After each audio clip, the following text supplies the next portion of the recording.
Hi ಎಲ್ಲ ವಿದ್ಯಾರ್ಥಿಗಳಿಗೂ Educare Karnataka ಚಾನಲ್ಗೆ ಸ್ವಾಗತ. ಈ ವಿಡಿಯೋ ಮಾಡ್ತಾ ಇರೋದು ಯಾವ ವಿದ್ಯಾರ್ಥಿಗಳಿಗೆ ಅಂತ ಹೇಳಿದ್ರೆ, ಸೆಕೆಂಡ್ PUC ಮ್ಯಾಥಮೆಟಿಕ್ಸ್ ಎಕ್ಸಾಮ್ ಆದ್ಮೇಲೆ ನಾನೀಗ ಫೇಲ್ ಆಗೋ ಚಾನ್ಸಸ್ ಇದೆ, ನನಗೆ KCET ಎಕ್ಸಾಮ್ ಬರಿಬಹುದಾ ಅನ್ನೋ ಡೌಟ್ ಇರುವಂತಹ ವಿದ್ಯಾರ್ಥಿಗಳಿಗೋಸ್ಕರ ಈ ವಿಡಿಯೋನ ಮಾಡ್ತೀವಿ.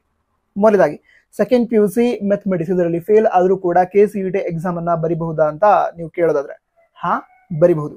ಅಂದ್ರೆ ಈಗ ಮ್ಯಾಥಮೆಟಿಕ್ಸ್ ಅಷ್ಟೇ ಅಲ್ಲ, ಫಿಸಿಕ್ಸ್ ಆಗಿರ್ಬೋದು, ಕೆಮಿಸ್ಟ್ರಿ, ಮ್ಯಾಥಮೆಟಿಕ್ಸ್, ಬಯಾಲಜಿ ಯಾವುದೋ ಒಂದು ಸಬ್ಜೆಕ್ಟ್ ಇದರಲ್ಲಿ ಫೇಲ್ ಆದಂಥ ವಿದ್ಯಾರ್ಥಿಗಳು ಕೂಡ KCET ಎಕ್ಸಾಮ್ ಅನ್ನ ಬರಿಬಹುದು. ಯಾಕಂತ ಹೇಳಿದ್ರೆ ಸೆಕೆಂಡ್ PUC ರಿಸಲ್ಟ್ ಏನಿದೆ ಅದು ಅನೌನ್ಸ್ ಆಗೋದೆ ನಿಮ್ಮ KCET ಎಕ್ಸಾಮ್ ಆದ ನಂತರ. ಓಕೆನಾ? ಸೊ KCET ಎಕ್ಸಾಮ್ ಆಗೋವರೆಗೆ ನೀವು ಪಾಸ್ ಅಥವಾ ಫೇಲ್ ಇದನ್ನ ಡಿಕ್ಲೇರೇ ಮಾಡಿರೋಣ. ಅದಕ್ಕೋಸ್ಕರ ನಿಮಗೆ ಅಡ್ಮಿಟ್ ಕಾರ್ಡ್ ಕೂಡ ಬರುತ್ತೆ, ಅದಂತರ ಎಕ್ಸಾಮ್ ಕೂಡ ಬರಿಬಹುದು. ಹಾಗಾದ್ರೆ ಕೌನ್ಸಿಲಿಂಗ್ ಅಲ್ಲಿ ಪಾರ್ಟಿಸಿಪೇಟ್ ಮಾಡಬಹುದಾ ನೀವು ಕೇಳೋದ್ರೆ, ಕೌನ್ಸಿಲಿಂಗ್ ಅಲ್ಲಿ ಕೂಡ ಪಾರ್ಟಿಸಿಪೇಟ್ ಮಾಡಬಹುದು. ಬಟ್ ಒಂದು ಕಂಡೀಷನ್ ಇದೆ. ಏನಂತ ಹೇಳಿದ್ರೆ, ಈ ಕೌನ್ಸಿಲಿಂಗ್ ಅಲ್ಲಿ ವಿದ್ಯಾರ್ಥಿಗಳು ಯಾಕೆ ಪಾರ್ಟಿಸಿಪೇಟ್ ಮಾಡ್ತಾರೆ? ಯಾಕೆ ಅಂತ ಹೇಳಿದ್ರೆ, ಸೆಕೆಂಡ್ PUC ನಂತರದ ಕೋರ್ಸಸ್ ಏನಿರುತ್ತೆ, ಈಗ ಎಂಜಿನಿಯರಿಂಗ್ ಆಗಿರಲಿ, BSc ಅಗ್ರಿಕಲ್ಚರ್, ವೆಟನರಿ, ಈ ರೀತಿ ಕೋರ್ಸಸ್ಗಳಿಗೆ ಅಡ್ಮಿಷನ್ ಪಡ್ಕೋಬೇಕು ಅಂತ ಕೌನ್ಸಿಲಿಂಗ್ ಅಲ್ಲಿ ಪಾರ್ಟಿಸಿಪೇಟ್ ಮಾಡ್ತಾರೆ.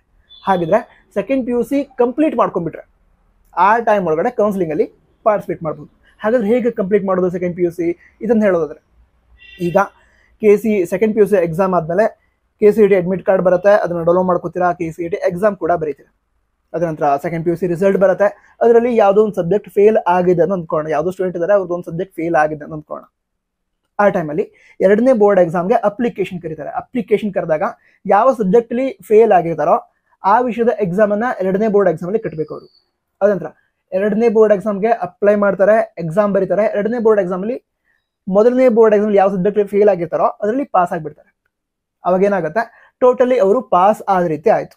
ನಂತರ KCET ಎಕ್ಸಾಮ್ ಬರೆದಿದ್ದಕ್ಕೆ ಸೆಕೆಂಡ್ PUC ಎರಡನೇ ಬೋರ್ಡ್ ಎಕ್ಸಾಮ್ ಪಾಸ್ ಆದ್ಮೇಲೆ ಅವರ KCET ರ್ಯಾಂಕಿಂಗ್ ಅನ್ನು ಕೂಡ ಅನೌನ್ಸ್ ಮಾಡ್ತಾರೆ. ಅದ್ರ ನಂತರ ಸೆಕೆಂಡ್ PUC ಅಂತೂ ಪಾಸ್ ಆಗಿದ್ದಿರುತ್ತೆ, ಕೌನ್ಸಿಲಿಂಗ್ ಅಲ್ಲಿ ಕೂಡ ಪಾರ್ಟಿಸಿಪೇಟ್ ಮಾಡಬಹುದು. ಕೌನ್ಸಿಲಿಂಗ್ ಅಲ್ಲಿ ಪಾರ್ಟಿಸಿಪೇಟ್ ಮಾಡ್ತಾರೆ.